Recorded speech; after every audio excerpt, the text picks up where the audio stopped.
Hijo de ladrón de Manuel Rojas, segunda parte. 1. No podía quedarme para siempre ante la puerta de la cárcel.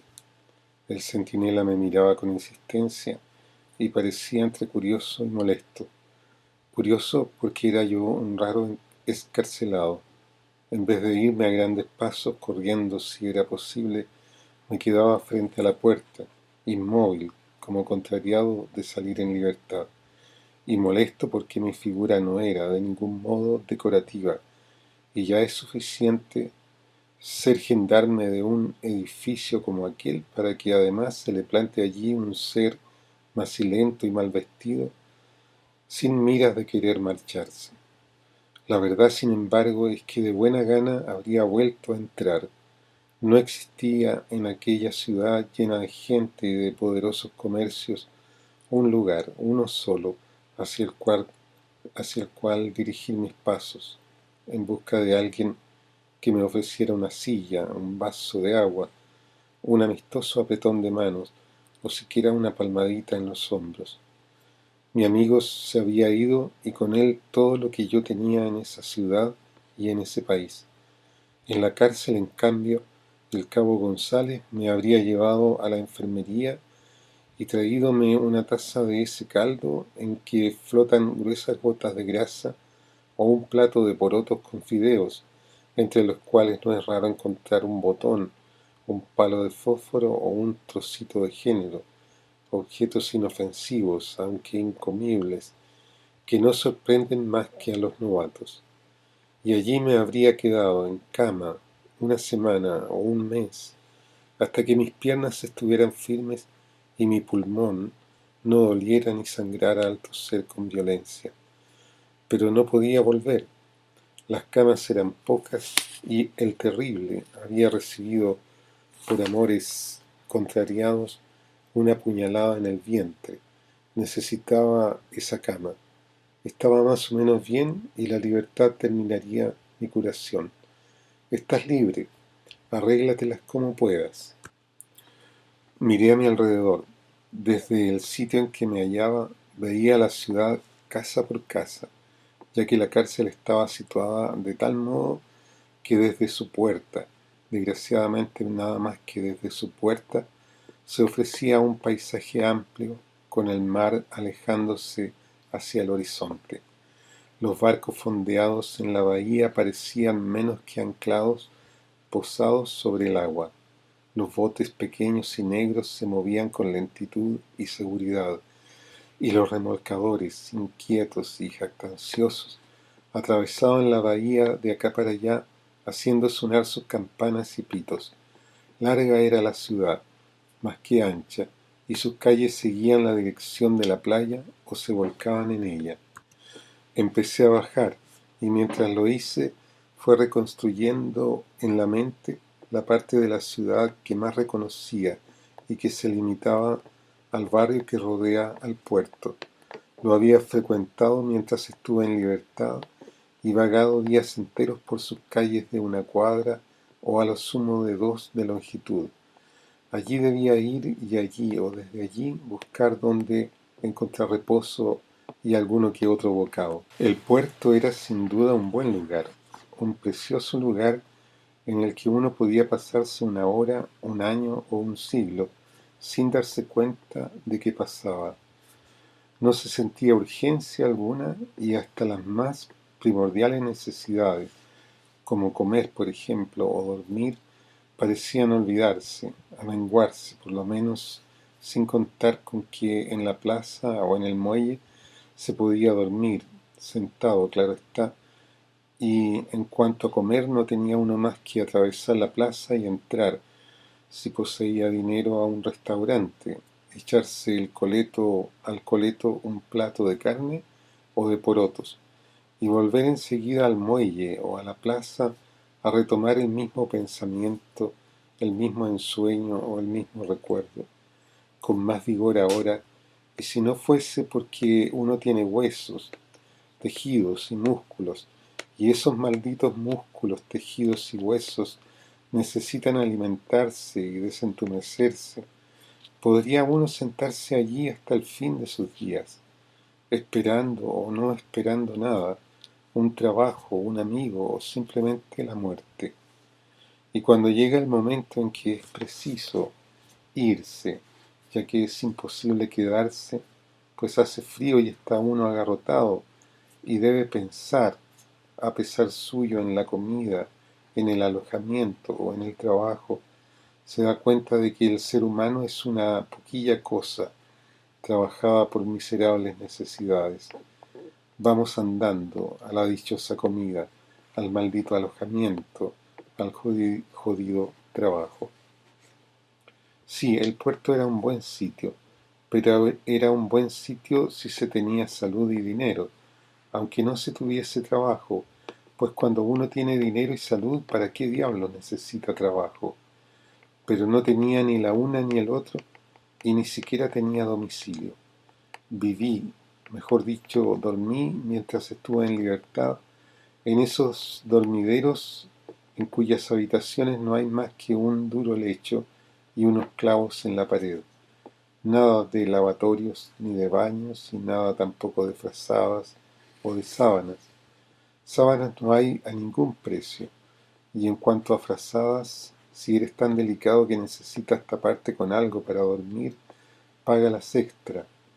Llega uno a las 10 o a las 11 de la noche, paga y entra al cuarto, no más de 4 metros cuadrados. Se tiende, no hay puertas, de otro modo esto se llenaría de maricones. Se duerme decentemente, a puertas abiertas, es mejor para la salud. Hay una sola luz para todos los cuartos, que no son más que divisiones de poca altura hechas con tablas y papel en una vasta sala. ¿Y para qué quieres luz? Estás cansado o hambriento y solo necesitas oscuridad y descanso, dormir o pensar. No sabes quién duerme en el cuartucho vecino. Puede ser un asesino, un vicioso, un atormentado, un enfermo, hasta quizá alguien que se está muriendo, como el borracho que agonizó toda una larga noche, con el vientre abierto, y a quien hacíamos callar cuando se quejaba, sin saber que se moría.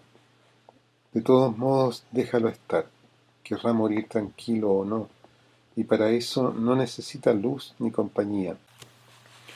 Mañana a las 4 o a las 5 se levantarán los primeros tosiendo y escupiendo en las paredes, en el suelo, en donde cae. No van a andar eligiendo a esa hora. Algunos ni siquiera se habrán desvestido. ¿Para qué? Y saldrán andando hacia el puerto, hacia el mercado, hacia las caletas de los pescadores, hacia las imprentas o hacia el hospital. Otros se levantarán más tarde, pero nadie, ni aun los enfermos, estarán allí después de las 8, pues ninguno por una especie de íntimo pudor esperará a que el mozo venga a decirle que ya es hora de marcharse, y tendrás que irte, echándote en la cara a la pasada un manotazo de agua cogida en la llave del excusado, un excusado sin toallas, sin jabón, con los vidrios rotos, las murallas pintadas con alquitrán, el suelo cubierto de papeles con manchas amarillentas. Se ruega no echar los papeles en la taza. No podía quedarme en el puerto, tenía que buscar, antes que nada, alojamiento. Para ello, sin embargo, necesitaba encontrar dónde y cómo ganar los centavos para la cama y la frazada. Poco dinero, ya que la cama valía 60 y 20 la frazada. Pero eso era lo principal, dormir abrigado, aunque no comiese, el dormir sobre el piso de cemento, sin abrigo alguno, orinándome de frío, me produjo la pulmonía, y este atrajo como consecuencia una terrible cobardía, no de la muerte, sino de la enfermedad y de la invalidez. Y en el puerto no conseguiría dinero. Era preciso trabajar en faenas fuertes y sostenidas. Imposible. Debía seguir mirando de reojo al mar, el muelle, las embarcaciones, envidiando a los hombres que conversan o enmudecen, toman el sol y fuman, tienen buena salud y pueden resistir. Yo no.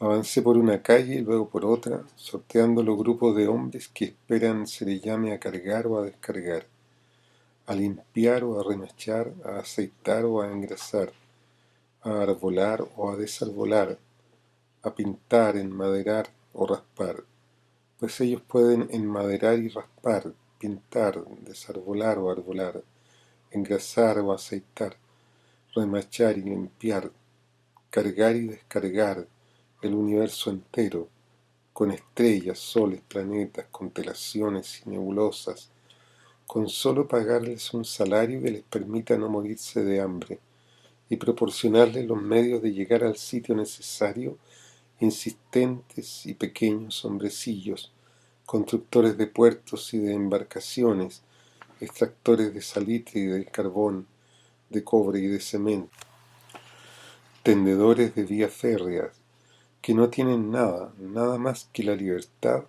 que también les quisieran quitar, de charlar un rato entre ellos y de tomarse uno que otro gran trago de vino en espera del próximo o del último día. Hacia el sur termina de pronto la ciudad y aparecen unas barracas o galpones amurallados. ¿Qué hay allí? Ratas y mercaderías. No se escucha ruido alguno. La falda del cerro acompaña a la calle en sus vueltas y revueltas, y alzando la vista se puede ver en lo alto unos pinos marítimos que asoman sus oscuras ramas a orillas del barranco. Los tranvías van y vienen, llenos de gente, pero la calle se ve desierta y apenas si aquí y allá surge algún marinero o algún cargador con su caballo. La soledad me asusta. Quiero estar entre hombres y mujeres, y más que entre mujeres, entre hombres, a quienes acercarme y pedir consejo o ayudar en sus trabajos si son livianos. Los que pasaban me miraban con curiosidad y hasta con cierta extrañeza, y estaba seguro de que, alejados unos pasos, se volvían a mirarme. ¿Qué figura haré caminando bajo el viento y el sol a orillas del mar? Siento que a mi alrededor y más allá resuena un vigoroso latido, una grave y segura pulsación, al mismo tiempo que una alegre y liviana invitación al movimiento y a la aventura. Pero tengo miedo y no quiero dejarme llevar ni ser tomado por algo violento. Por favor, déjeme tranquilo. Mi pulmón no está bueno. ¿Y cómo será la herida? Si pudiera mirar, ¿acaso la vería? ¿Cómo es? Grande, pequeña, seca, húmeda, de gruesos o delgados labios, apretada o suelta. Es curioso, ha visto uno fotografías y dibujos de corazones y de estómagos, de hígados y de pulmones, y sabe más o menos cómo son, y hasta podría describirlos, y quizá dibujarlos, decir dónde están en el cuerpo y qué funciones tienen, pero cuando se trata de nuestro corazón, de nuestro estómago, de nuestro hígado o de nuestros pulmones, no sabe uno nada, ni siquiera dónde exactamente están, y mucho menos lo sabe cuando se enferman. Entonces el dolor parece convertirlos en algo extraño y hostil, independiente de nosotros, y dotado de una propia y soberbia personalidad. De pronto terminó el muro y apareció el mar. 2. Imagínate que tienes una herida en alguna parte de tu cuerpo, en alguna parte que no puedes ubicar exactamente y que no puedes tampoco ver ni tocar. Y supón que esa herida te duele y amenaza abrirse o se abre cuando te olvidas de ella y haces lo que no debes, inclinarte, correr, luchar o reír. Apenas lo intentas, la herida surge, su recuerdo primero, su dolor enseguida. Aquí estoy, anda despacio. No te quedan más que dos caminos: o renunciar a vivir así, haciendo a propósito lo que no debes, o vivir así, evitando hacer lo que no debes.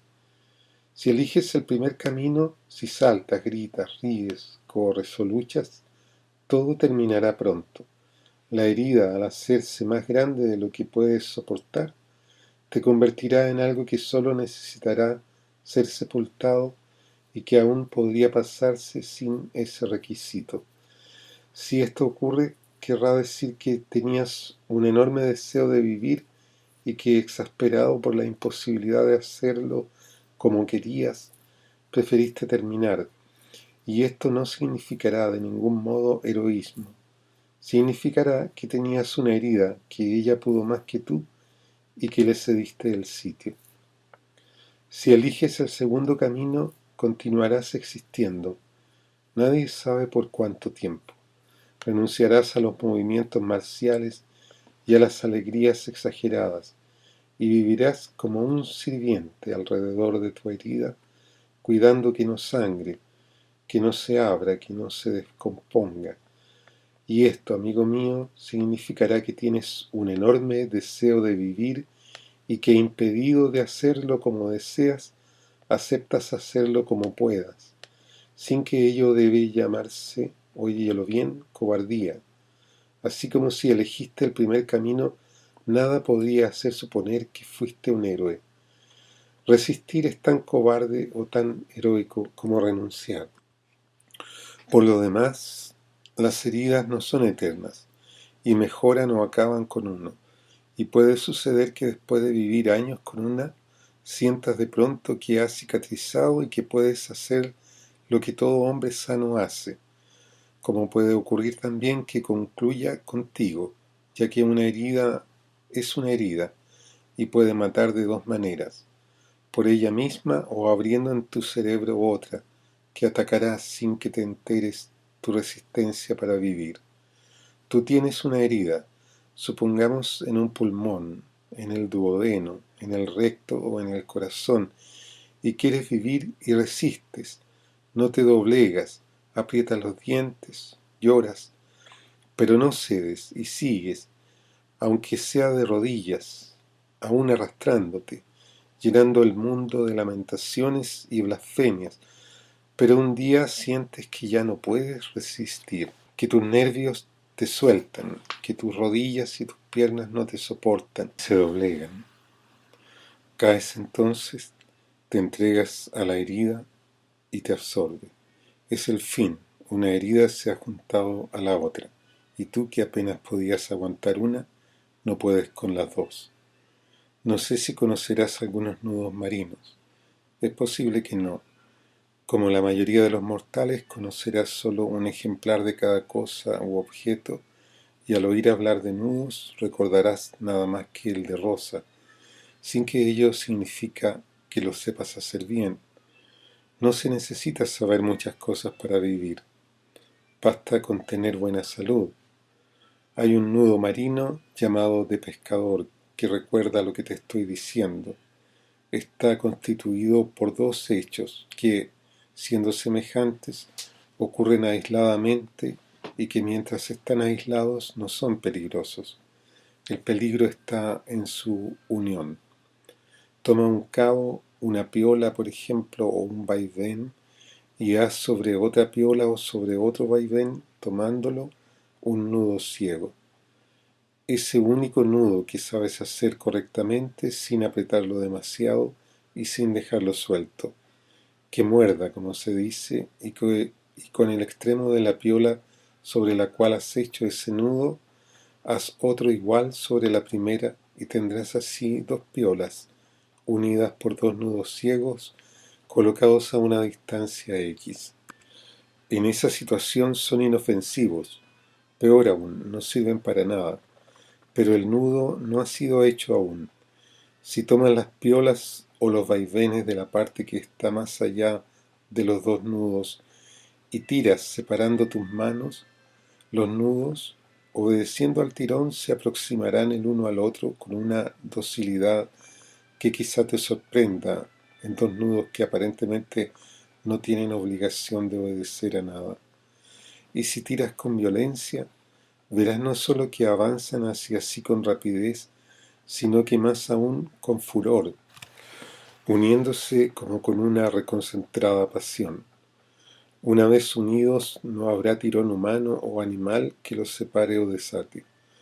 Allí se quedarán aguantando el bote o la red toda una noche, hasta que el pescador, fatigado al amanecer los separe de su encarnizada unión, con la misma sencillez con que la muerte puede separarte de la vida, con un simple movimiento de rechazo hacia un lado u otro. Pero imagínate que no tienes ni la primera ni la segunda herida de que te he hablado, sino otra, una con la que puedes nacer o que puede aparecer en el curso de tu existencia, en la infancia o en la adolescencia o en la adultez, espontáneamente o provocada por la vida. Si naces con ella, puede suceder que sea pequeña al principio y no te moleste demasiado, sin que podamos descartar la posibilidad de que desde el principio sea grande y te impida hablar o caminar, pongamos por caso. Todo ello sin tener en cuenta el lugar en que nazcas, que puede ser un conventillo, una casa o un palacio. Podrá o no haber a tu alrededor gente que se interese o no se interese por ti y que quiera o no quiera ayudarte. Si la hay y se interesa y quiere, podrás llegar a ser conservado, excepto si tu herida, esa herida que tú ni nadie puede ubicar, pues está en todas partes y en ninguna, en los nervios, en el cerebro, en los músculos, en los huesos, en la sangre, en los tejidos, en los líquidos y elementos que te recorren, excepto si tu herida, digo, puede con todo y con todos, con la medicina, con la educación, con tus padres, con tus profesores, con tus amigos, si es que llegas a tener todo eso, pues hay innumerables seres humanos que no tienen ni han tenido medicina, educación, padres, profesores, ni amigos, sin que nadie parezca darse cuenta alguna de ello, ni le atribuya importancia alguna en un mundo en que la iniciativa personal es lo único que vale, sea esa iniciativa de la clase que sea, siempre que deje en paz la iniciativa de los otros, sea esta de la índole que sea. Si la herida puede con todo y con todos, y sus efectos no disminuyen, sino que se mantienen y aumentan con el tiempo, no habrá salvación alguna para ti. Salvación no solo en cuanto a tu alma, que estará perdida y que en todo caso es de segunda importancia en el mundo en que vivimos, sino en cuanto todo tú, y ya podrás tener en latencia todas las virtudes y gracias que un hombre y un espíritu pueden reunir. No te servirán de nada, y todo en ti será frustrado, el amor, el arte, la fortuna, la inteligencia. La herida se extenderá a todo ello. Si tu gente tiene dinero, llevarás una vida de acuerdo con el dinero que tiene. Si tu gente es pobre o no tienes familia, más te valiera infeliz no haber nacido, y harías bien si tienes padres en escupirles la cara, aunque es más que seguro que ya habrás hecho algo peor que eso. Puede suceder que la herida aparezca en tu adultez, espontáneamente, como ya te dije, o provocada por la vida, por una repetición mecánica, supongamos, el ir y venir durante decenios de tu casa al trabajo, del trabajo a tu casa, etc., o el hacer día tras día a máquina o a mano la misma faena, apretar la misma tuerca si eres obrero, lavar los mismos vidrios si eres mozo, o redactar y copiar el mismo oficio, la misma carta o la misma factura si eres oficinista. Empezará a veces con mucho disimulo, tal como suele aparecer, superficialmente, el cáncer, como una heridita en la mucosa de la nariz, de la boca o de los órganos genitales, como un granito o verruguita en cualquier milímetro cuadrado de la piel de tu cuerpo. No le haces caso al principio, aunque sientes que el camino entre tu casa y la oficina o el taller es cada día más largo y más pesado, que los tranvías van cada vez más llenos de gente y que los autobuses son más incómodos que antes y los choferes tocan cada vez más brutalmente sus bocinas. Tu pluma no escribe con la soltura de otros tiempos. La máquina de escribir tiene siempre la cinta rota y una tecla está levantada. El hilo de las tuercas está siempre gastado y tu jefe o patrón tiene cada día una cara más espantosa, como de hipopótamo o de caimán. Y por otra parte, notas que tu mujer ha envejecido y rezonga demasiado y tus hijos te molestan cada día más. Gritan, pelean, discuten por idioteces, rompen los muebles, ensucian los muros, piden dinero, llegan tarde a comer y no estudian lo suficiente. ¿Qué pasa? La herida se ha abierto, ha aparecido y podrá desaparecer o permanecer y prosperar. Si desaparece será llamada cansancio o neurastenia. Si permanece y prospera, tendrá otros nombres y podrá llevarte al desorden o al vicio, al alcoholismo, por ejemplo, al juego o a las mujerzuelas o al suicidio. Tú habrás oído hablar del cansancio de los metales y esta frase te habrá producido seguramente risa. ¿Pueden sufrir tal cosa los metales? ¿Y puede alguien imaginarse un trozo de riel diciendo estoy cansado? Asombra pensar que un trozo de hierro o acero termine por cansarse y ceder. Pero si el hierro cede, si afloja el acero, ¿por qué han de resistir más los nervios, los músculos, los tendones, las células cerebrales, la sangre? Y eso que muy poca gente sabe hasta dónde es capaz de resistir el ser humano. ¿Qué resistencia tiene? A veces mayor que la del más duro acero. Y lo que es más admirable, algunos parecen soportar más mientras más endebles son, y mientras más deleznable es su constitución. Recordarás de seguro cómo aquel hombre que conociste en tu juventud, derrotado, herido, nadie sabe por qué arma en lo más profundo de su ser animal o moral, resiste aún, vendiendo cordones de zapatos o mendigando. Dejas de verlo un año, dos, y un buen día, cuando ya te has olvidado de él, reaparece y te ofrece sus cordones o sus diarios, o te pide una limosna. ¿Cómo el morfinómano, sin casa, sin trabajo, sin familia, resistió durmiendo en las calles, en los bancos de las plazas o bajo los puentes, sin comer, sin abrigarse, con las manos más frías que las del más helado muerto, durante 5 o 20 años, enterrando a su primera y a su segunda mujer, a los hijos de la primera y a los de la segunda, e incluso a sus nietos, sin poseer más tesoro que su jeringuilla y su gramo de morfina, para el cual tantas veces contribuiste con unos pesos, y cómo el hemipléjico, que tenía una herida tan grande como él, ya que le empezaba en el lóbulo derecho del cerebro y le terminaba en las uñas del pie izquierdo, y que había además perdido el brazo, una locomotora se lo cortó mientras trabajaba, siendo niño, en una barraca, resistió durante 10 o 30 años a la soledad, sin poder comer, sin lavarse, vestirse, ni acostarse, ni levantarse por sus propios medios, sin dientes, medio ciego, sostenido solo por su pierna derecha y por ese algo misterioso y absurdo que mantiene en pie aún a los que quisieran morir, para terminar fulminado por un ataque cardíaco, envidiado por todos los que temen morir de un cáncer o de un tumor cerebral.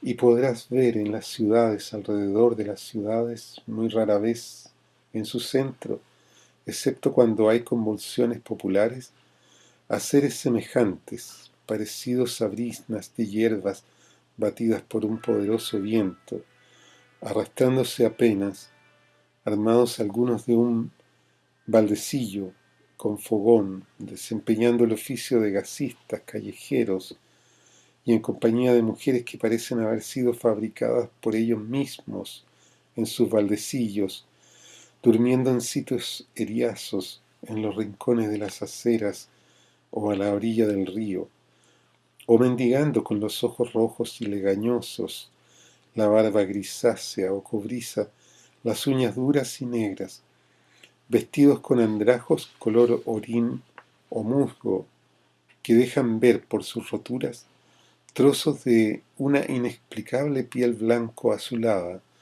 o vagando simplemente sin hacer ni pedir nada, apedreados por los niños, abofeteados por los borrachos, pero vivos, absurdamente erectos sobre sus dos piernas absurdamente vigorosas. Tienen o parecen tener un margen no mayor que la medida que puede dar la palma de la mano, 4 traveses de dedo, medida más allá de la cual está la inanición, el coma y la muerte, y se mueven y caminan como por un senderillo trazado a orillas de un abismo, y en el cual no caben sino sus pies. Cualquier tropiezo, cualquier movimiento brusco, hasta diríase que cualquier viento un poco fuerte podría echarlos al vacío, pero no, resisten y viven durante decenas de años. Tú puedes perder a tu madre, a tu mujer, a tus hijos, a tus amigos, todos sanos y fuertes, sin fallas. Ellos persisten, irritando con su presencia a los enfermos y a los sanos, a los poderosos y a los humildes, a los viejos y a los jóvenes, sin que nadie pueda explicarse cómo pueden existir en un mundo que predica la democracia y el cristianismo semejantes seres. Pero tú, amigo mío, eres sano, has sido creado como una vara de mimbre elástica y firme, o como una de acero flexible y compacta. No hay fallas en ti, no hay heridas, ni aparentes ni ocultas, y todas tus fuerzas, tus facultades, tus virtudes están intactas y se desarrollarán a su debido tiempo, o se han desarrollado ya, y si alguna vez piensas en el porvenir y sientes temor, ese temor no tiene sino el fundamento que tienen todos los temores que experimentan los seres humanos que miran hacia el porvenir, la muerte. Pero nadie se muere la víspera y el día llegará para todos, y hagas lo que hicieras, también para ti. Hoy es un día de sol y de viento y un adolescente camina junto al mar. Parece, como te decía hace un instante, caminar por un sendero trazado a orillas de un abismo. Si pasas junto a él y le miras, verás su rostro enflaquecido, su ropa manchada, sus zapatos gastados, su pelo largo y sobre todo su expresión de temor. No verás su herida, esa única herida que por ahora tiene, y podrás creer que es un vago, un ser que se niega a trabajar y espera vivir de lo que le den o de lo que consiga buena o malamente por ahí. Pero no hay tal. No te pedirá nada y si le ofreces algo lo rechazará con una sonrisa, salvo que al ofrecérselo le mires y le hables de un modo que ni yo ni nadie podría explicarte, pues esa mirada y esa voz son indescriptibles e inexplicables. Y piensa que en este mismo momento hay cerca de ti muchos seres que tienen su misma apariencia de enfermos, enfermos de una herida real o imaginaria, aparente u oculta, pero herida al fin, profunda o superficial, de sordo o agudo dolor, sangrante o seca, de grandes o pequeños labios, que los limita, los empequeñece, los reduce y los inmoviliza. 3. Un poco más allá me detuve. Un murete de piedra sucede al muro, un murete de piedra que al revés del muro no oculta nada, lo muestra todo. Me detuve y miré. Estaba frente a una pequeña caleta que tiene una playa sembrada de piedras que el mar lava sin interrupción con olas que rompen con dureza. Dentro del mar, pocos metros de la orilla, sobresalen unas rocas manchadas con el excremento de las gaviotas, los pelícanos, los patos, liles y los piqueros. Un olor a aceite de bacalao surge de toda la caleta. y lo recibe a uno como un puñetazo recibe a un rostro, dándole en la nariz. A un lado de la playa se alzan unas casuchas de madera y calamina. Allí me detuve y miré. A poca distancia de la orilla del mar muestra ya un color de profundidad, y la ola se hincha con mucha agua, repletando en cada pasada las grietas de las rocas en que los alcatraces, con su aspecto de hombrecitos narigudos, esperan quién sabe qué imposible bocado, junto a las gaviotas y a los piqueros más inquietos, que zarpan, dan vueltas a las rocas o se posan sobre las olas, abandonándose a ellas hasta el momento en que, demasiado plenas, avanzan sin remedio contra las piedras. Algunas rocas tienen, por debajo del nivel medio de las aguas, un color desagradable, de mucosa ya insensible. Otras gaviotas vagan por la arena, aunque solo por breves momentos, en tanto avisoran algún trozo de cebo, un tentáculo de jibia o un trozo de tripa de pescada. Si no lo hallan, zarpan, dando primero 2 o 3 pasitos en una media carrera, abriendo enseguida las alas y echando atrás las patas, mientras lanzan sus destemplados graznidos. Los alcatraces, más tímidos o más ambiciosos, no se mueven de las rocas, y en todos ellos hay como un espasmo cuando un bote lleno de pesca se acerca a la caleta. Junto a mí en la acera un hombre remienda una red hecha con un hilo color ladrillo. Allí me detuve y miré. Fuera de los 4 o 5 pescadores que trabajaban y charlaban alrededor de una chalupa que acababa de arribar, no se veía alrededor más seres humanos que 2 hombres que iban por la playa de acá para allá y de allá para acá, una y otra vez, inclinándose de cuando en cuando a recoger algo que examinaban y que luego guardaban en sus bolsillos o arrojaban hacia un lado u otro. Allí me quedé afirmado sobre el murete, como si el día tuviese 150 horas y como si yo dispusiera para vivir de un plazo de 2 o 3 mil años. 4. Adiós. Te escribiré desde Panamá o desde Nueva York. El barco viró, empujado por las narices de los remolcadores, buscando el norte con su negra proa. CSAB. ¿Dónde iría ya?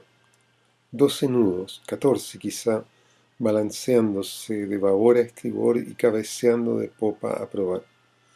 Tenía a veces la sensación de que iba en su cubierta, frente al viento, aunque solo vagaba por las calles al atardecer, con el alma como ausente o sumergida en algo aislante. En ese momento estalló la tormenta, sin que nadie supiera por qué callejuela del puerto, en qué avenida de la ciudad o en qué callejón del cerro ardió la chispa que llegó a convertirse en agitada llama. Me vi de pronto en medio de ella, indiferente a sus primeros relámpagos. Solo pensaba en mi amigo y en sus esfuerzos hechos para conseguir una libreta de embarque. Certificados, certificados, certificados.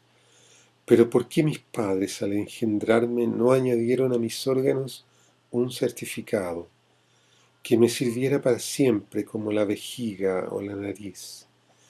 El hombre parece no tener ya carácter humano. Es un ente que posee o no un certificado, y eso porque algunos individuos, aprovechando la bondad o la indiferencia de la mayoría, se han apoderado de la tierra, del mar, del cielo, de los caminos, del viento y de las aguas, y exigen certificados para usar de todo aquello. ¿Tiene usted un certificado para pasar para allá? ¿Tiene uno para pasar para acá? ¿Tiene un certificado para respirar? ¿Uno para caminar? ¿Uno para procrear? ¿Uno para comer? ¿Uno para mirar? Ah, no, señor, usted no tiene certificado. Atrás.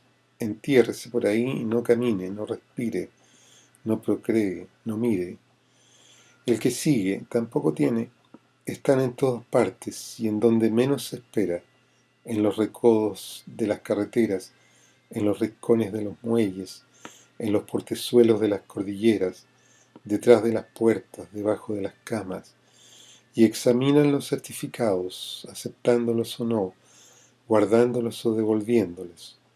No está en regla, le falta la firma, no tiene fecha.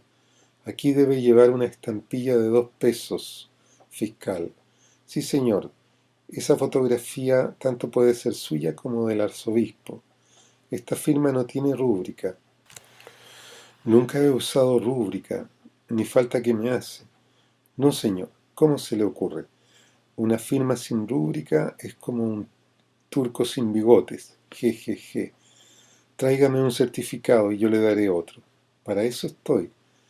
Recordaba uno por uno sus rostros de comedores de papeles estampillados. El farol gimió y dejó caer al suelo una lluvia de trozos de vidrio. Y el hombre, un hombre cuadrado, cuadrado de cuerpo, cuadrado de cara, cuadrado de manos, pasó corriendo, rozándome el rostro con el aire que desplazaba y lanzando de reojo una mirada que me recorrió de arriba abajo. Muera. Me di vuelta con la sensación de que me debatía por salir de un pantano formado por certificados y por barcos que navegaban hacia el Cero de la Rosa. Te escribiré desde Panamá o desde el Yukón. Otro farol, un foco esta vez blanco y rechoncho, estalló y desapareció. Pedazos de vidrio empavonado parecieron reír al estrellarse sobre las líneas del tranvía. Otro hombre y otro hombre y otro hombre aparecieron y desaparecieron y gritaron, y una cortina metálica se deslizó con gran rapidez y tremendo ruido. ¿Qué pasa? Mi amigo se marchó. Tenía todo tal como lo quieren los funcionarios, caras de archivadores. Edad, sexo, domicilio, nacionalidad. Todo certificado. ¿No quiere además que le traiga a mi papá? De nuevo me vi obligado a girar el cuerpo. Un gran griterío se encendía y se apegaba detrás de mí, y otros hombres, y otros hombres, y otros hombres surgían de las bocacalles o se perdían en ellas. Muera. ¿Muera quién? ¿El certificado? Decenas de cortinas y puertas se cerraron con violencia. Tenía trabajo, pero no me bastaba. Quería viajar y el trabajo me lo impedía. Trabajar y viajar, no trabajar y quedarme. Quería elegir mi destino, no aceptar el que me dieran. Bueno, ¿a dónde quieres ir? No lo sé. Al norte, al sur. Aquí no hay más que 2 puntos cardinales, y son suficientes. Panamá, Guayaquil, Callao, La Guaira, Arequipa, Honolulú. Preciosos nombres, como de árboles o como de mujeres morenas. Es la primera vez que estoy junto al mar y siento que me llama, pareciéndome tan fácil viajar por él. No se ven caminos. Todo él es un gran camino. Ni piedras, ni montañas, ni trenes, ni coches. Y es posible que ni conductores ni funcionarios traga certificados. Amplitud, soledad, libertad, espacio. Sí, espacio.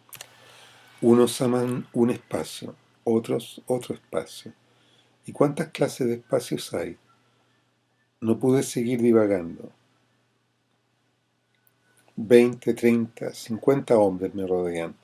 Gritan y gesticulan. Hombres de toda clase, tamaño y condición. Morenos y bajos, altos y rubios, de buena estatura y pálidos, de rostros redondos o irregulares, de narices como de duro lacre o de blanda cera, bigotes tiesos o rizados, cabellos lacios o ensortijados, frentes pequeñas como de monos o altas como peñascos. ¿Qué quieren conmigo? ¿Qué tengo bastante con los certificados y con la ausencia de mi amigo? Se mueven inquietos, agachándose y recogiendo algo que resultan ser piedras o trozos de baldosas o de asfalto. No es mi persona, de seguro, quien los reúne y no tienen nada que ver conmigo, me son desconocidos. Únicamente la casualidad, una casualidad dinámica, los reúne a mi alrededor. Pero sea como fuere, y si no es mi persona el foco de atracción, la mía u otra cualquiera, algún motivo tiene que haber, uno cualquiera, para reunirlos. Y de pronto desaparecen, vuelven y se van, llevados por alguna desconocida fuerza, y se oye el tropel de sus pisadas y el ruido de sus zapatos sobre las aceras, y gritos y voces y frases y risas. De nuevo quedo solo, pero ya no puedo volver a los certificados, ni a los barcos, ni al mar. Debo quedarme entre los hombres. Te escribiré desde San Francisco o desde Hudson, oh lejano amigo. Los hombres se alejan de nuevo, y a medida que lo hacen empiezo a percibir mejor sus gritos y a darme cuenta de lo que expresan. Hay un motín. ¿Por qué? No puedo averiguarlo. Mis oídos se llenan con el rumor de 10, 30, 50 o 100 caballos que galopan sobre los adoquines o el asfalto de una calle cercana. El ruido recuerda el de gruesas gotas de lluvia golpeando sobre un techo de zinc. ¿Por qué vendrán? ¿Será el ejército? ¿Será la policía? Sentí que perdía peso y que mi cerebro se limpiaba de ensueños y de recuerdos, quedando como en blanco. Seguramente estaba pálido. Miré a los hombres, se alejaban retrocediendo, mirando hacia donde estoy, solo y de pie, arrimado a un muro pintado de blanco. Reaccioné. ¿Qué tengo que hacer aquí? ¿Y qué puede importarme lo que ocurra? Soy un extranjero. Aunque no tenga certificados, no me he metido con nadie, no he hecho nada, y mis asuntos no tienen relación alguna con los de estos hombres y con los de esta ciudad.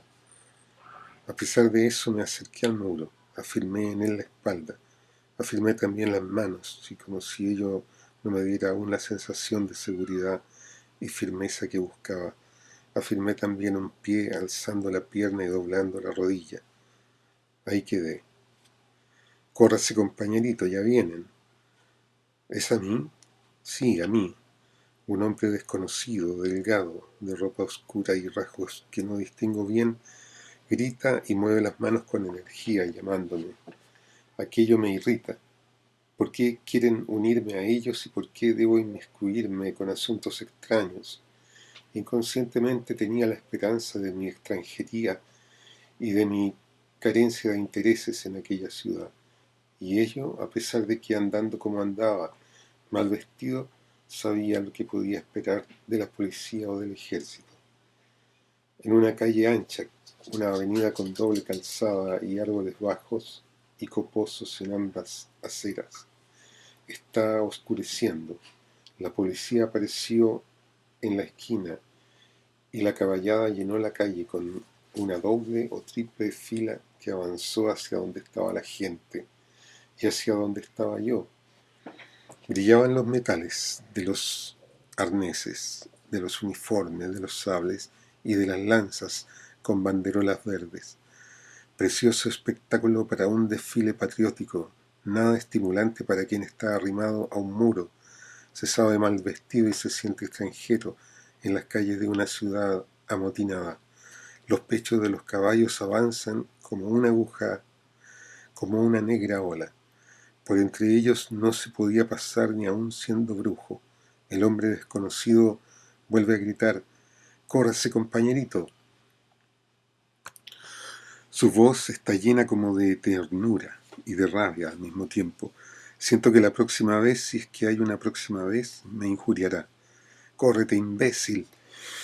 No le conozco, ni él me conoce a mí, y no sabe si soy extranjero o paisano, turco o aragonés, chilote o tahitiano. Solo veía en mí alguien que se hallaba solo ante el trote largo de 50 animales de tropa.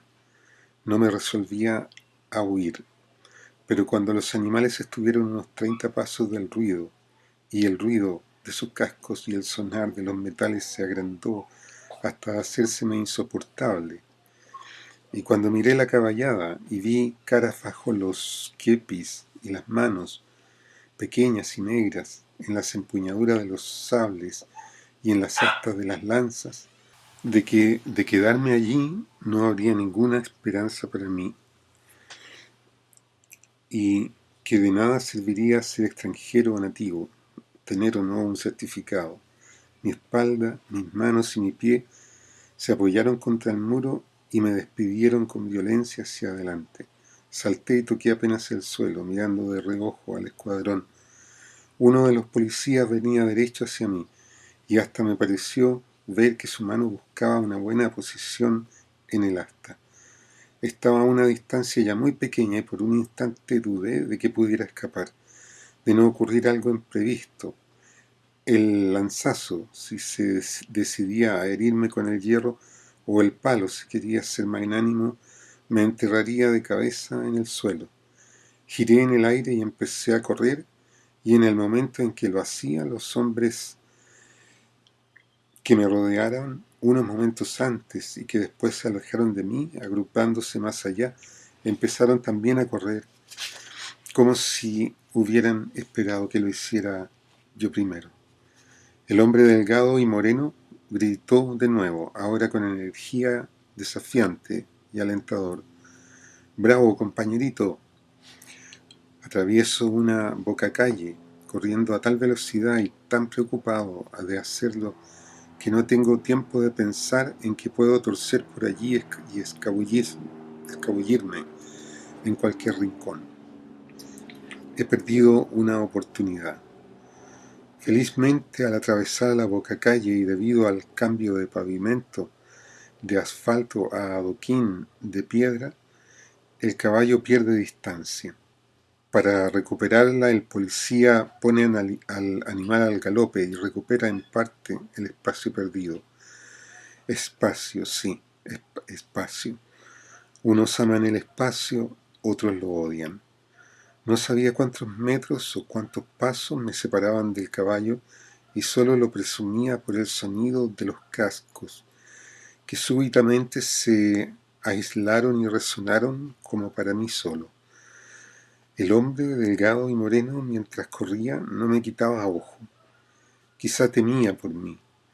Mi salvación estaba en llegar a la esquina próxima y dar vuelta, cosa que debía haber hecho en la primera bocacalle.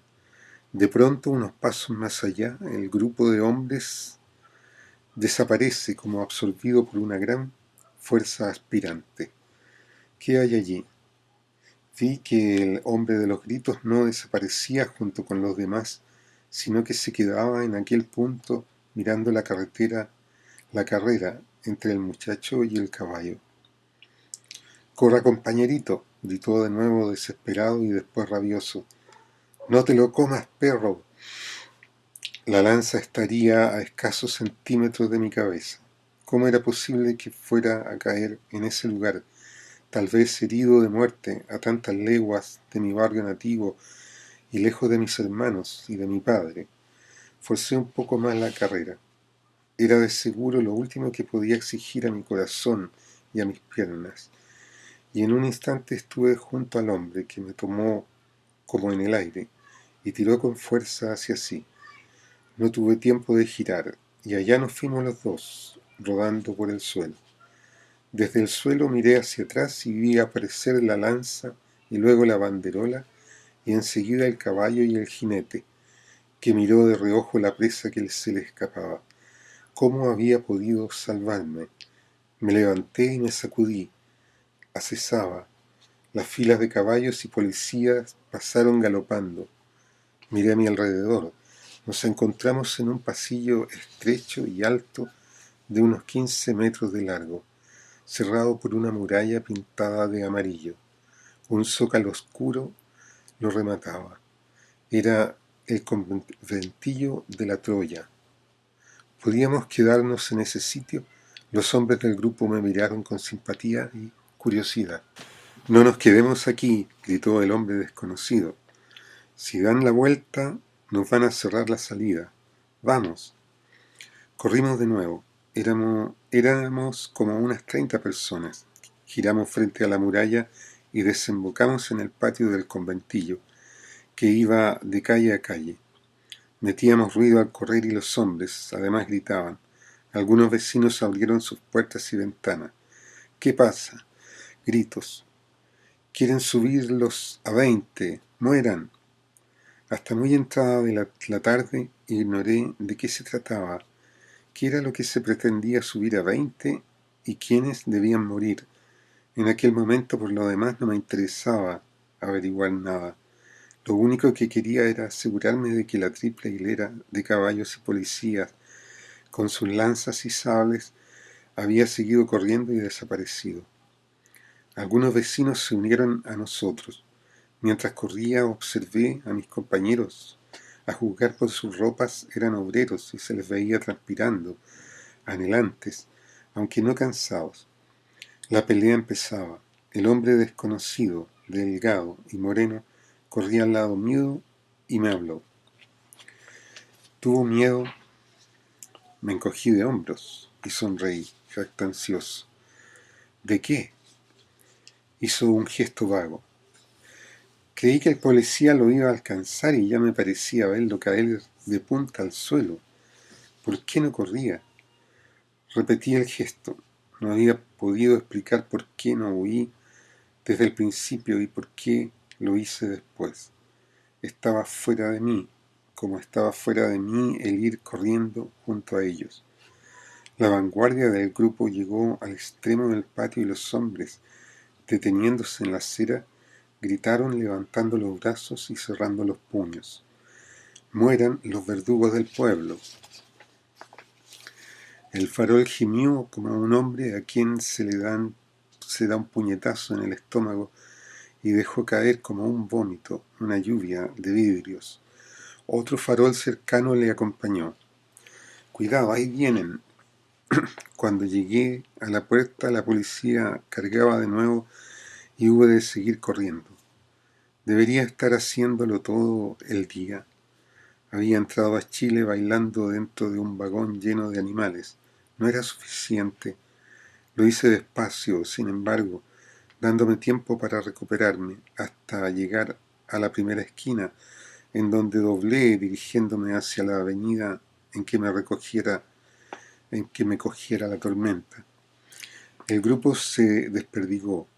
Las calles perpendiculares al mar se veían desiertas, como si fueran de otra ciudad y no de aquella. Y esto, sin duda, porque en ellas no había negocios o los había en muy pequeña cantidad. A pesar de ello, pocos faroles conservaban aún sus vidrios.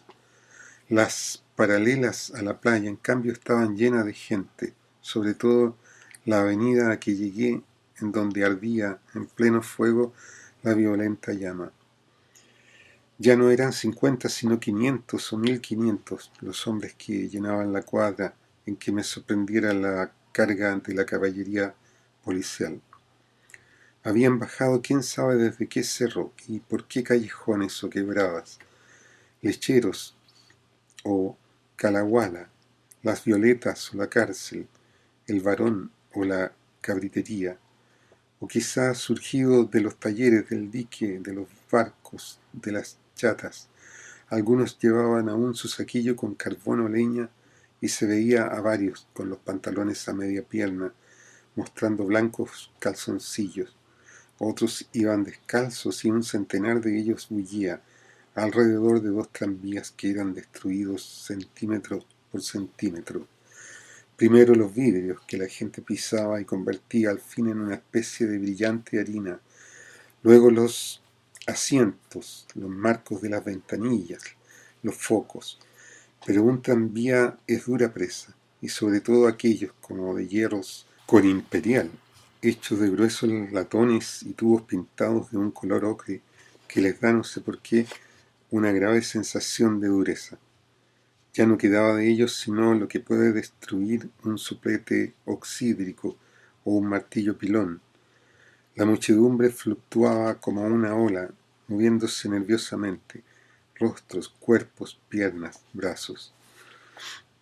Démoslo vuelta. Como no era posible quemarlos, la idea fue acogida con un rugido de aprobación, y la gente, escupiéndose las manos y subiéndose las mangas, se colocó a un lado de uno de los tranvías. No toda, pues no cabía, sino la que estaba cerca y podía hacerlo. Empujaron advirtiendo: «Atención, allá vamos». Hubo un silencio, pero el tranvía era pesado y tieso y no se movió. Se oyeron algunas risas, y luego: «Vamos». Alguien tomó el mando de la maniobra y su voz empezó a sonar como si se tratara de un trabajo normal. Se escuchó como un quejido exhalado por los hombres que empujaban, y el armatoste se inclinó un poco, aunque no lo suficiente. Cientos de gritos celebraron el primer resultado. «¡Otra vez! ¡Vamos!». La voz de mando sonaba con tal acento persuasivo que resultaba difícil sustraerse a su llamado. ¿Por qué estaba uno allí de pie, con las manos en los bolsillos o a la espalda, en vez de unirse al esfuerzo común? «Vamos», me recordaba pasados días de duro trabajo, y durante unos segundos sentí que no podía desprenderme del hechizo de la voz. «Ahora, niñitos», sonaba como la voz del Machete o como la del Antonio, el Choapino, y era la misma voz de siempre, la voz que ha construido las pirámides, levantado las catedrales, abierto los canales interoceánicos, perforado las cordilleras. El tranvía osciló, se inclinó durante un brevísimo instante, pareció ceder al empuje. No cayó, sin embargo, aunque saltó de los rieles al volver a su posición normal. Se oyó un murmullo y luego volvió a aparecer de nuevo la voz. Y otra vez. No era ya una voz de mando, como podía ser la de un sargento o la de un capataz. Era una voz de invitación, pero de una invitación llena de resolución y certidumbre. Pero la verdad es que ya no quedaba espacio para nadie alrededor del tranvía.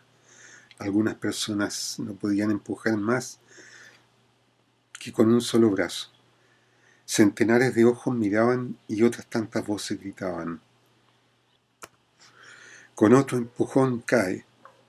Junto con empezar a inclinarse, el tranvía empezaba a erguirse al griterío que se iniciaba con voces aisladas, restallantes, estimuladoras, a las cuales se unían pronto otras de admiración, formando todas al fin una columna que alcanzaba su mayor altura cuando el tranvía, imponente pero bruto, indiferente a su destino, obedecía al impulso y cedía 5, 10, 15 grados, unos más y caería. Por fin cayó, y los hombres saltaron hacia atrás o hacia los lados, temeroso de que reventara con el golpe y los hiciera con los vidrios, hierros o astillas que se desprendieron de él. Pero nada saltó y nadie quedó herido. Es curioso ver un tranvía por debajo, las pesadas ruedas, aquellas ruedas que trituran y seguirán triturando tantas piernas, brazos y columnas vertebrales. Hierros llenos de grasa y de tierra, gruesos resortes húmedos como transpirados, telarañas, trocillos de papeles de colores, mariposas nocturnas. Una vez volcado, el tranvía perdió su interés y la gente corrió hacia el otro, que esperaba su destino con las luces apagadas, las ventanillas rotas, los vidrios hechos polvo. En ese momento apareció o volvió la policía. Nunca se sabe cuándo es una y cuándo es otra, ya que siempre es igual, siempre verde, siempre parda o siempre azul. Pero la gente no huyó. No se trataba ya de 20 o 50 hombres, sino de centenares. Y así como los hombres huyeron cuando estaban en minoría, así la policía no cargó al advertir que el número estaba en su contra. Avanzó con lentitud y se colocó en el margen de la calle, de modo que las grupas de los caballos quedaran vueltas hacia la acera. La multitud, tranquilizada de repente, aunque exaltada, tomó también posiciones, no quitando ojo a los caballos, a las lanzas y a los sables. Pronto empezaron a oírse voces altas. «Parece que tuvieran hambre. Todos tienen cara de perros. Y el oficial, mírenlo, tienen tiene cara de sable. El oficial, en efecto, tenía una cara larga y afiladísima. Parecía nervioso, y su caballo negro, alto, parecía más nervioso aún.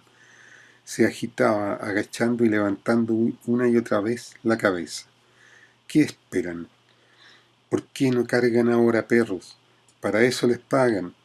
En ese momento se encendieron las luces de los cerros y la ciudad pareció tomar amplitud, subiendo hacia los faldeos con sus ramas de luz. Vámonos, vámonos, dejemos solos a estos desgraciados. Cada palabra de provocación y cada injuria dirigida hacia los policías me duelen de un modo extraño. Siento que todas ellas pegan con dureza contra sus rostros y hasta creo ver que pestañean cada vez que una de ellas sale de la multitud. Me parece que no debería injuriárseles ni provocárseles. Además, estando entre los que gritan aquellas palabras, aparezco también un poco responsable de ellas. Es cierto que momentos antes había tenido que correr sin motivo alguno, y como una liebre ante la caballada, pero no sé por qué la inconsciencia de los policías y de los caballos se me antoja forzosa, impuesta, disculpable por lo mismo, en tanto que los gritos eran libres y voluntarios. Una voz pregunta dentro de mí por qué la policía podía cargar cuando quería y por qué la multitud no podía gritar si así le daba la gana. No sé qué responder y me cuido mucho de hacer callar a nadie. No quiero recibir un palo en la cabeza o un puñetazo en la nariz. Siguieron pues los gritos y las malas palabras y las ironías, y a pesar de que temí que la provocación trajera una reacción violenta, no ocurrió tal cosa. El oficial y los hombres de su tropa parecían no oír nada. Allí estaban, pálidos algunos, un poco desencajados otros, indiferentes en apariencia los más, semejando menos que hombres máquinas o herramientas, objetos para usar. En la oscuridad blanquean las camisas de los trabajadores y en el aire hay algo tenso que amenaza romperse de un momento a otro. Nada llegó a romperse, sin embargo. La multitud empezó a desperdigarse en grupos, yéndose unos por una calle y otros por otras. Allí no había nada que hacer. La policía permaneció en el sitio. No podía seguir a cada grupo y ninguno era más importante que el otro. La gente se despedía. No se vayan a aburrir. Pobrecitos, se quedan solos. La carita que tienen. La aventura no terminó allí. El motín bullía por toda la parte baja de la ciudad, excepto en el centro, donde estaban los bancos, los diarios, las grandes casas comerciales. En algunas partes la multitud apedreó los almacenes de comestibles, de preferencia los de la parte amplia de la ciudad y los que estaban al pie de los cerros. No tenían nada que ver, cierto, con el alza de las tarifas de tranvías, pero muchos hombres aprovecharon la oportunidad para demostrar su antipatía hacia los que durante meses y años explotan su pobreza y viven de ella, robándoles en el peso, en los precios y en la calidad. La mezquindad de algunos, el cinismo de otros, la avaricia de muchos y la indiferencia de todos, o de casi todos, que producen resquemores y heridas, agravios y odios a través de largos y tristes días de miseria. Reaparecían en el recuerdo y muchos almacenes, además de apedreados, fueron saqueados de la mercadería puesta cerca de las puertas, papas o porotos, verduras o útiles, escobas, cacerolas que cuelgan al alcance de las manos. Se suscitaron incidentes y algunos almaceneros dispararon armas, hiriendo por supuesto a los que pasaban o miraban, lo que enardeció más a la multitud. Hubo heridos, y la sirena de las ambulancias empezó a aullar por las calles. Cayó la noche y yo vagaba de aquí para allá, siguiendo ya a un grupo, ya a otro. Aquello me entretenía. No gritaba ni tiraba piedras, y aunque los gritos y las pedradas me dolían, No me resolvía a marcharme. Te escribiré desde... Había olvidado a mi amigo y a su barco. Los boticarios detrás de sus frágiles mostradores aparecen como transparentes, rodeados de pequeños y grandes frascos con líquidos de diversos colores, espejos y vitrinas, y miran hacia afuera, hacia la calle, con curiosidad y sorpresa, como queriendo dar a entender que no tienen nada que ver con lo que pasa, mucho menos con las empresas de tranvías o con los almacenes de comestibles. Venden remedios y son por eso benefactores de la gente, contribuyen a mitigar su dolor. No tendrían, claro está, la conciencia muy tranquila, ya que ni los comerciantes muertos la tendrán, pero la muchedumbre y las personas que la formaban, obreros y jornaleros, empleados y vendedores callejeros, entre quienes empezaron a aparecer maleantes, sentían que una botica no es algo de todos los días ni de cada momento, como el almacén o la verdulería. Nadie entra a una botica a pedir fiado un frasco de remedio para la tos, o uno de tónico para la debilidad, y el boticario no pesa, en general, la mercadería que vende. Por lo menos no lo hace a la vista del público. En consecuencia, y aparentemente, no roba en el peso, ni es, también en apariencia, mezquino, y si uno no tiene dinero para adquirir un pectoral o un reconstituyente, puede seguir tosiendo o enflaqueciéndose o recurrir a remedios caseros que siempre son más baratos. Nadie, por otra parte, puede tener la insensata ocurrencia de robarse una caja de polvos de arroz o una escobilla para los dientes, pero al pan, al azúcar, a los porotos, a las papas, al café, al té, la manteca, no se puede renunciar así como así para siempre, ni hay productos caseros o no caseros que los sustituyan. La dueña de casa, la mujer del obrero sin trabajo o con salario de hambre o enfermo, recurre a todo, vende los zapatos y la ropa, empeña el colchón, pide prestado, hasta que llega el momento, el trágico y vergonzoso momento en que la única y pequeña esperanza, vaya una esperanza, es el almacenero. Más que el almacenero, ese hombre y el corazón de ese hombre, a quien se ha comparado durante años y que en camisa, con aire sencillo y bonachón, hablando un español italianizado o demasiado articulado, sin delantal, a veces en pura camiseta de franela y gastados pantalones, espera detrás del mostrador sobre el que hay clavadas 2 o 3 monedas falsas a los compradores. Sabe que debe vender, vender y nada más que vender. La base del negocio es la venta, nada de fiar. Hoy no se fía, mañana sí. Pero usted ya me está debiendo 7 pesos. Sí, don Juan, pero tenga paciencia, mi marido está sin trabajo. Hace mucho tiempo que está sin trabajo. Usted sabe que las curtiembres están cerradas. ¿Por qué no busca trabajo en otra cosa? Ha buscado muchísimo, pero con la crisis hay tanta desocupación. Pero no le faltará plata para el vino. Vino. Desde ayer no hemos comido nada. Ni siquiera hemos tenido para tomar una tacita de té. Para colmo se me ha enfermado uno de los niños. Lo siento, pero no puedo fiarle. Ya me deben mucha plata. El almacenero, con el pescuezo erguido y duro, mira hacia otra parte mientras fuma su mal cigarrillo. Siente íntimamente un poco de vergüenza, pero ¿a dónde iría a parar si siguiera fiando a todo el mundo?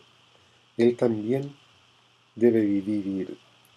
La mujer, con su canastita roja y su pollera raída, sale avergonzada también, con la vista baja, y el obrero que espera en la pieza del conventillo la vuelta de la mujer para comer algo, aunque sea un pedazo de pan, siente que el odio le crece hasta el deseo del crimen.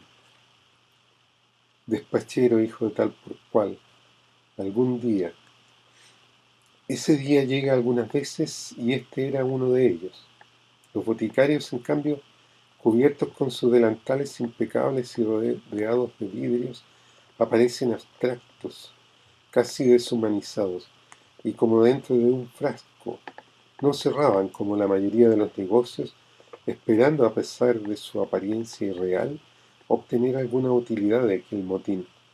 ¿No resultaría algún herido o contuso, alguien con un ataque de nervios? Tenemos valeriana, bromuro, gasas, algodón, vendas, yodo.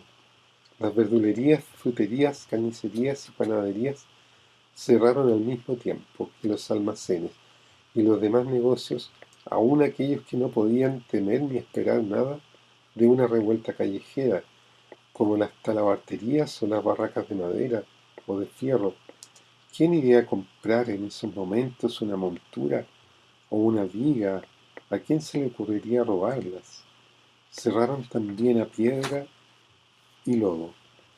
En tanto avanzaba la noche, era más y más raro encontrar un negocio abierto, aunque los había, los más pequeñitos, aquellos tan pequeños del local y giro que solo admiten al patrón y a su exigua mercadería, comercios mitad talleres y mitad negocios, que venden trozos de cañerías, sacos de cemento, planchas de zinc, todo absolutamente incomible y difícilmente transportable, o cocinillas viejas o calentadores a gas, penosamente reparados y menos comestibles aún. Se les veía aislados, resplandeciendo en medio de la oscuridad que las duras piedras habían sembrado en las calles. Se formaron grupos constituidos por individuos que parecían salidos de las alcantarillas.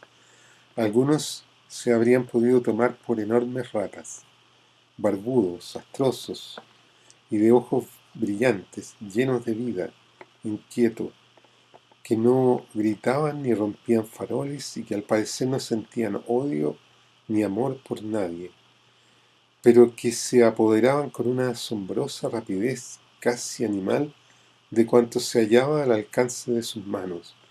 Se movían alrededor de los negocios abiertos, tiendas de géneros especialmente, o casas de empeño, a cuyas puertas los dueños y los dependientes españoles, casi todos y tan optimistas como los boticarios, estaban apostados, las manos a la espalda apretando duros metros de madera entre ellas.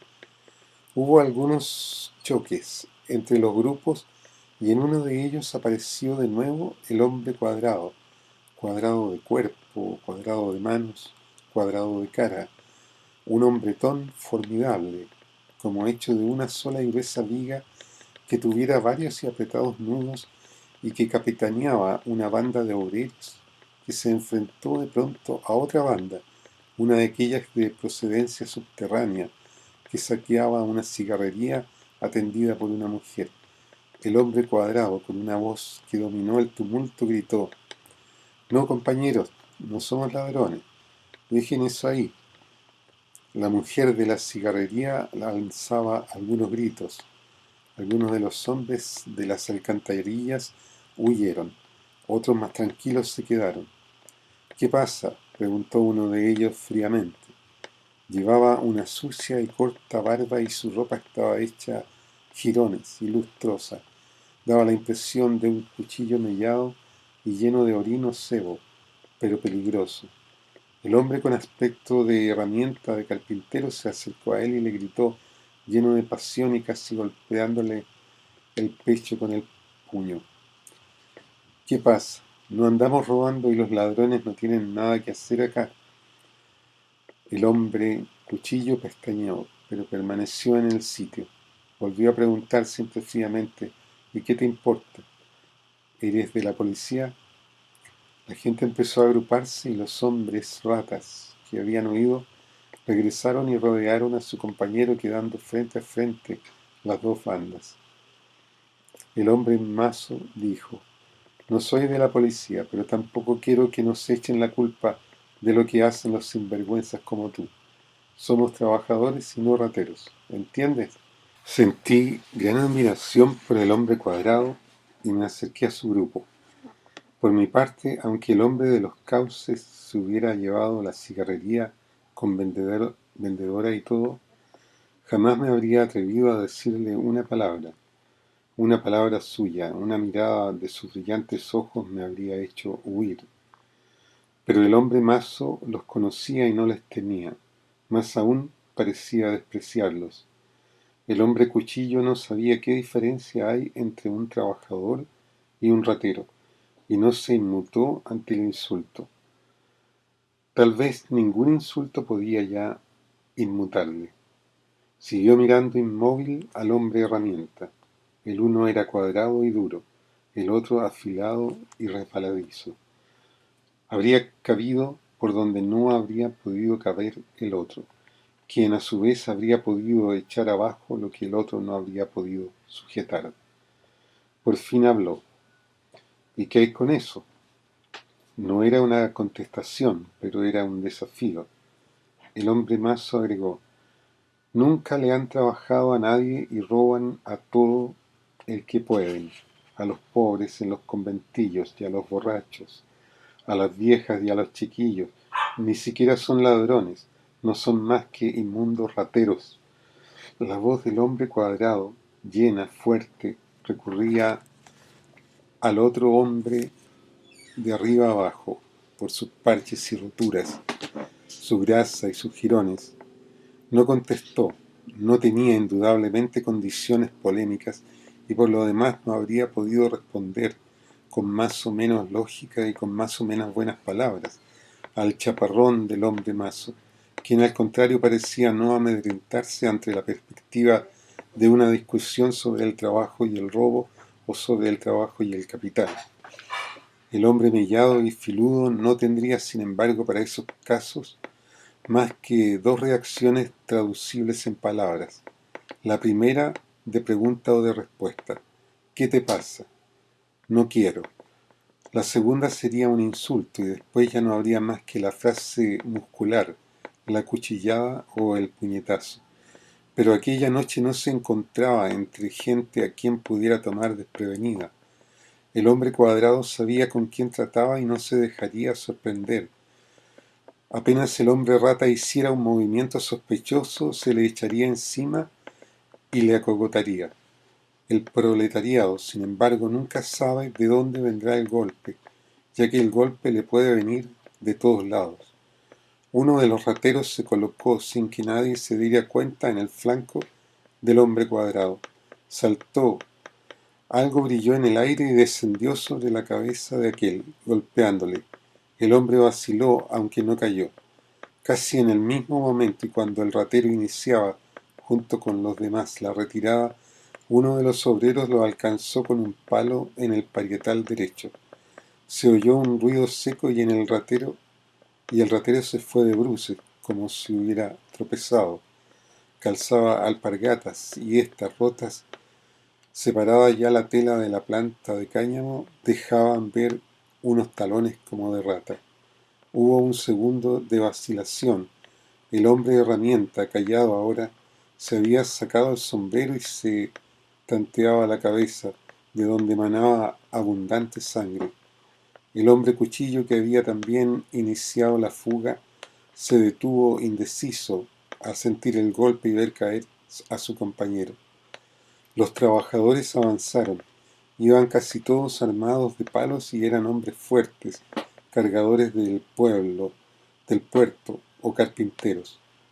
Los rateros, abandonando a su hombre, se alejaron y dejáronse caer en el cauce cercano. Seguirlos allí era exponerse a ser descuartizado. El herido fue llevado a una botica. Los boticarios tenían razón y la muchedumbre se disolvió. Momentos después volvieron los hombres de las alcantarillas y se llevaron a su compinche. Arrastraba las piernas y aunque le hablaban no respondía.